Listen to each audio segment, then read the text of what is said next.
ایک شخص حضرت علی کی خدمت میں پیش ہوا اور کہنے لگا، یا علی، آپ فرماتے ہیں کہ اللہ تعالیٰ نے زمین پہ ہزاروں نعمتیں انسان کے لیے پیدا کی ہیں، تو یہ دکھ تکلیف اللہ تعالیٰ نے کیوں پیدا کی؟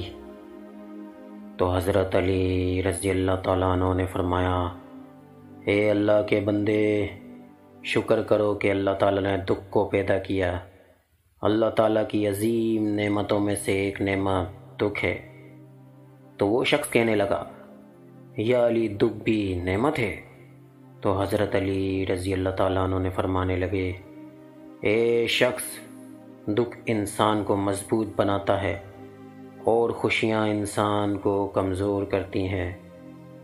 دنیا والوں پر اپنا دکھ ظاہر مت کرو، کیونکہ وہ وہاں چوٹ ضرور مارتے ہیں جہاں پہلے سے زخم ہو۔ کوئی تمہارا دل دکھائے تو ناراض مت ہو جانا، کیونکہ قدرت کا قانون ہے، جس درخت کا پھل زیادہ میٹھا ہوتا ہے لوگ پتھر بھی اسی کو مارتے ہیں۔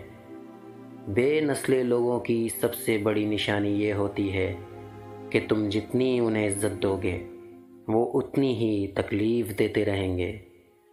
لوگ پیار کے لیے ہوتے ہیں اور چیزیں استعمال کے لیے۔ بات تب بگڑتی ہے جب چیزوں سے پیار کیا جائے اور لوگوں کو استعمال کیا جائے۔ کوشش کرو کہ تم دنیا میں رہو، دنیا تم میں نہ رہے، کیونکہ کشتی جب تک پانی میں رہتی ہے خوب تیرتی ہے، لیکن جب پانی کشتی میں آ جاتا ہے تو وہ ڈوب جاتی ہے۔ اگر دنیا میں سکون ہوتا تو اللہ کو کون یاد کرتا؟ سکون تو صرف ان لوگوں کے پاس ہے جو اللہ کی رضا کو اپنی رضا سمجھتے ہیں۔ کسی نے ایک درویش سے پوچھا، دنیا میں سب دکھی کیوں ہیں؟ درویش نے ہنس کر جواب دیا، خوشیاں سب کے پاس ہیں، بس ایک کی خوشی دوسرے کا درد بن جاتی ہے۔